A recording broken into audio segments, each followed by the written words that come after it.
Hello YouTube and welcome to my brand new series which will be Fallout 4 Wasteland Survival Tips. I will be playing Fallout 4 on the brand new survival mode, and I will be teaching you a few basic tricks to survive in the wasteland. Right off the bat, this is the brand new survival mode, which can be a little bit difficult for some people. So I'm going to teach you the basics on how survival mode works and what you can do along the way to survive. Right off the bat, you have to worry about three things: food, hydration, and sleep. You have to eat food in order to maintain certain things like your endurance, your strength, and I think even your perception. I'm not 100% sure. Hydration will dictate certain factors as well, and so will sleep. Sleep dictates your overall fatigue level. If you haven't slept in, let's say, a couple days, your fatigue levels are going to go bad, and you won't be able to have as much AP as normal. And okay, that's just purified water, just making sure, because there's also a host of new things in the game, such as diseases, and you can get hit with a disease fairly easily from what I have seen. You are also susceptible to more damage, but on the flip side, so is your enemies. Actually, I should raid that corpse. Right off the bat, you want to have really good weapons and really good... You want to have good weapons, good armor. You want to be well protected. We'll put the eyeglasses on for perception and the drifter outfit for now. It's an okay outfit. Yeah, I've only got 4 shots with this shotgun, so I gotta make it count.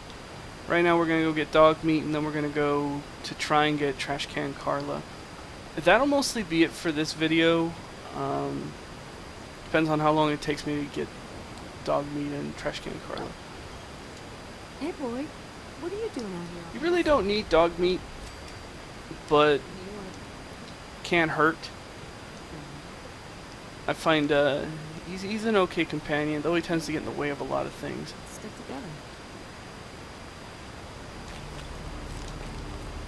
Now, one of the things that most players will be doing immediately is you have to watch out, because a lot of things are different now. For instance, if you take certain drugs, you might run into some issues. Like, for instance, stim packs. Stim packs can cause you to be dehydrated. Some other chemicals can cause you to be hungry. I mean, it's sort of a crapshoot here and there on what it can and will do to you. And one of the first things you have to remember is you can't autosave. There's no autosave feature. There's no basic save feature.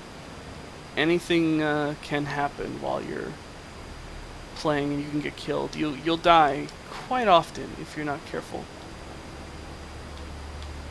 Alright, the mole rats should have popped up out of the ground already. There we go. Now, right off the bat, I recommend a shotgun. They will tear through most enemies with one go, but you gotta be careful with mole rats. These suckers like to pop up out of the ground. And yeah, you want to take them out as quickly as possible. This shotgun's not exactly the best weapon for this, but it will do the job. Actually, I might have to take my words back. It might be the perfect weapon for this job. Shoot, not of bullets.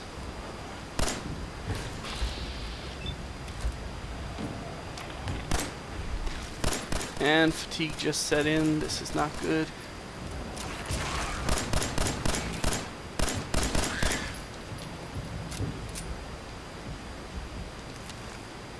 Look at all that mole rat meat. That's gonna come in handy.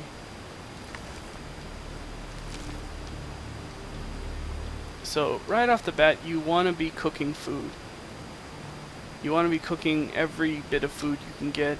You want to be collecting ammo as quickly as possible. I mean, you really want to be constantly checking your menu system.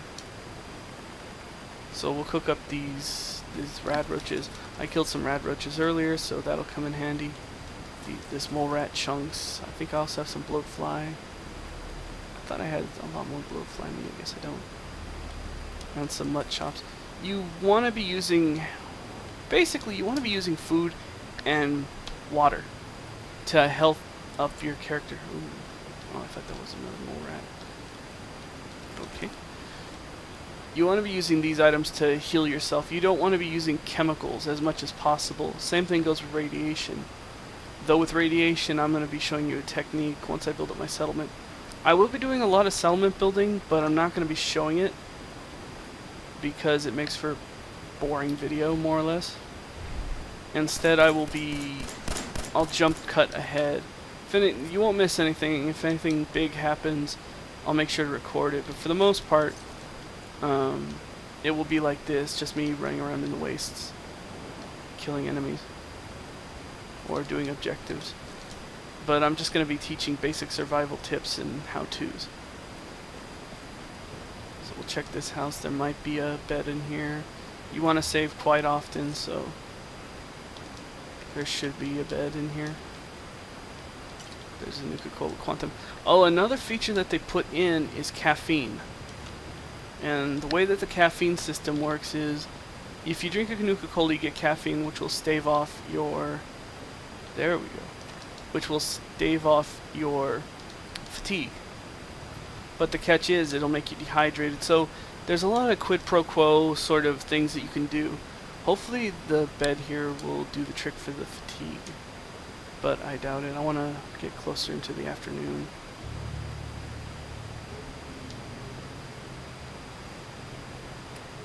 Yeah, you wake up tired, so I'm gonna have to put in a real bed soon. Another thing is, you want to eat food you prepped yourself, like grilled rad roaches. You want to be eating everything. We're not going to be going to Concord. We're going to skip that over because I just don't have good enough weapons to deal with it. So instead, we're just going to go straight to Trash Can Carla. Now, the reason why you want to go to Trash Can Carla first is because once you have found her, she'll start coming to Sanctuary. Most of my tips are going to be Sanctuary Central because I use Sanctuary more than any other location in the whole game. So that's our first step, is to get Trash Can Carla moving, because if you don't talk to her, she won't go to your town. She'll just sort of sit there until you find her. And right now I'm a little worried because it's foggy. She's up ahead by that, but there's a tiny little raider camp to the right, which I might just hit that camp just to make sure. Plus, they might have a good gun or two. But you want to be careful. Okay, there's no... The radial hasn't moved, so there doesn't appear... No, there's no enemies here. But I'm still going to be sneaking because I don't know if they're coming back or if they're around. You want to be careful because you just don't know what could be waiting for you. As a matter of fact, I think a radiation storm is about to hit, so I might as well go do this real quick. Yeah, I need to get out of here. And of course, there is no fast travel. So what's your story? Looking to trade? Rob me? Just ask directions to dine? Now this is interesting. Carla, if you use a sarcastic tone with her, she'll think it's cute, and she'll give you a discount. What the discount is, it's probably between 5 and maybe 10%. It's nothing big, but it's enough. I'll sell off this short pipe rifle and the switchblade and the baton and the other 10 mil. I don't really use it. I'm not gonna sell one of these vaults soon. I'll just get rid of the new ones.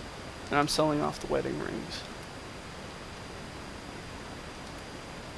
In this game, most of my other playthroughs I usually sell off my drugs, but given how this gameplay works with this DLC, I mean this patch, this edition, I'm not going to do that because I can probably use all the items here.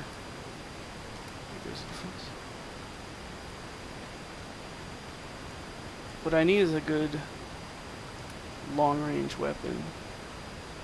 And armor. You want armor. So, Carla will now travel to Sanctuary Hills. And that's where you want her going. You'd rather have her than not have her. And for the most part, I'll be sticking around Sanctuary Hills for the first few levels. And I will be doing a level up guide, but for now I'm just going to head back home. And hopefully not get killed along the way. Once again, I'm not going to bother doing Concord until probably a little later. I'd rather get my settlement established. So on the way back, I'll tell you what if you want to do a settlement, if you want to do the sanctuary builds like mine, right off the bat, the first thing I do is I strip the entire settlement clean. I do this with all the settlements. I strip them clean for materials, because you're going to need as many parts as you can get your hands on, and if you could do it without having to pay for it, the more the better. Alright, I'm parched, so let's drink some water.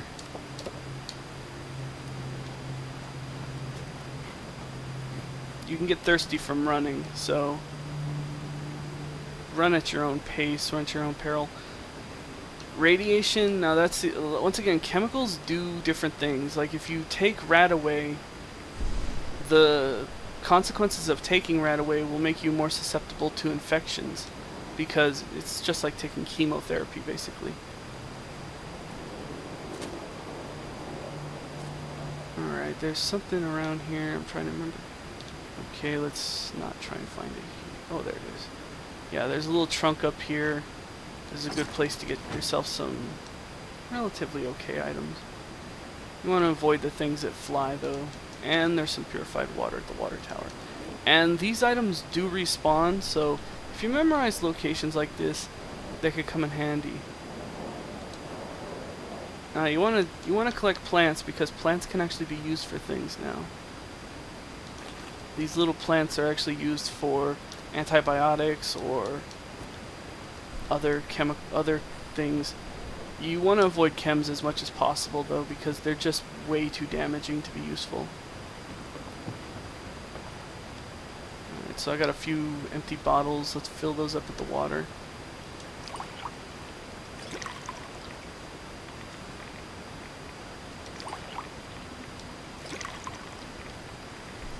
Okay, so now those are filled. There's also a chem container on the beach here.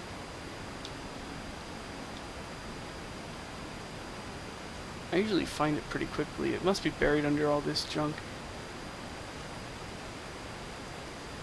But you want to build up your settlements, and you want to clear them out, because they give you an abundance of supplies. And another thing is, I'll show this right now. A lot of people get hung up on the safes. They can't get into the safe. I found this out a while back, that you don't have to really get into the safes. If you scrap the safe, you're like, oh, you only get two steel for scrapping the safe. You actually get all the contents from the safe without having to pick the lock. Though you do lose the XP from doing that. See?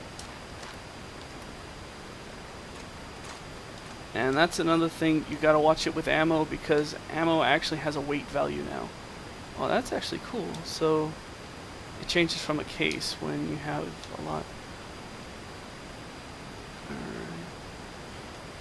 So I'll show you one little thing with the settlement builds. One basic thing that I do every time. And I use this for my overall builds, just because I find it to be a lot more useful.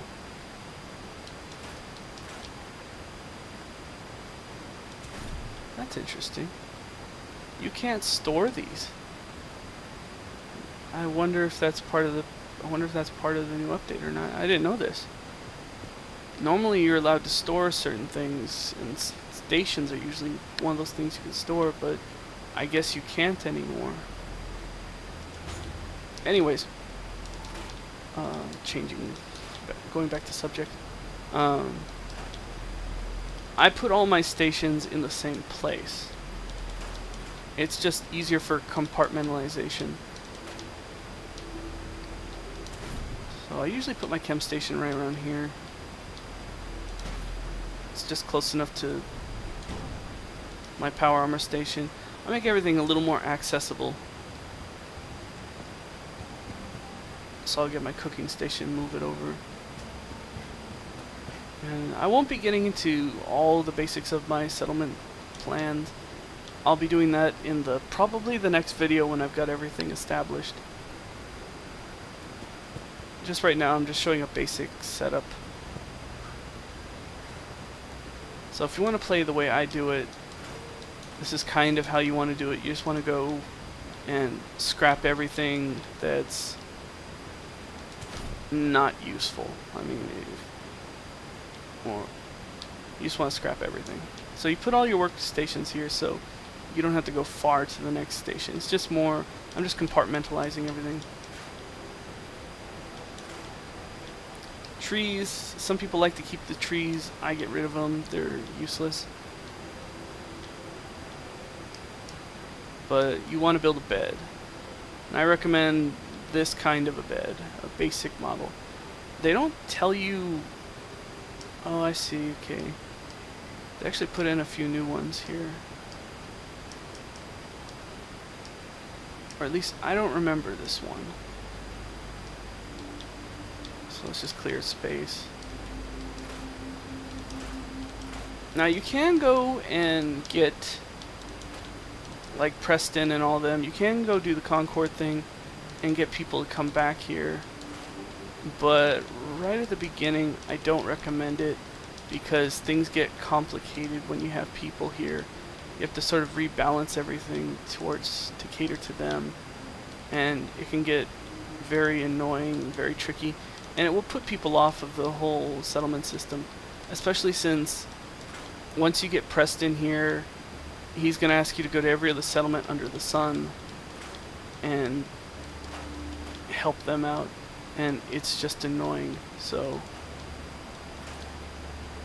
that's why I'm not going to do that immediately. I'll probably do it later.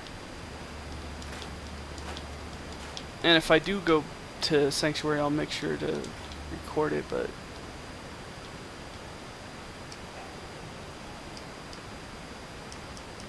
yeah, we'll just stick with this one. Alright, first bed, it's a relatively clean bed. Let's see how long you can actually sleep on this bed. The dirty mattresses gives you 12 hours, so I mean, the dirty mattresses give you 5. I'm curious how many hours this one will give you. And if you can oversleep.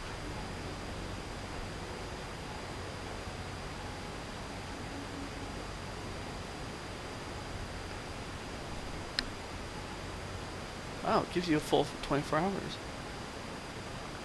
And now, see, there's the big issue. So because I slept for so long, you get parched and you get hungry. So it's a little, it's sort of you have to balance sleeping with everything else. I know I'm gonna take radiation from that. Oh wait, what happened?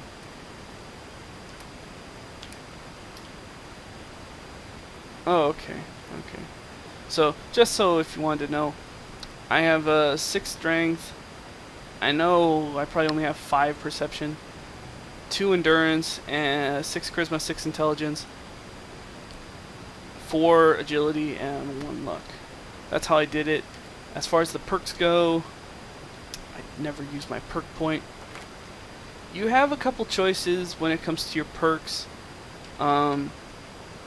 If you don't have a high endurance like me, you could start in toughness, or you could get the lone wanderer perk for those who play single player, or without a companion, I meant to say.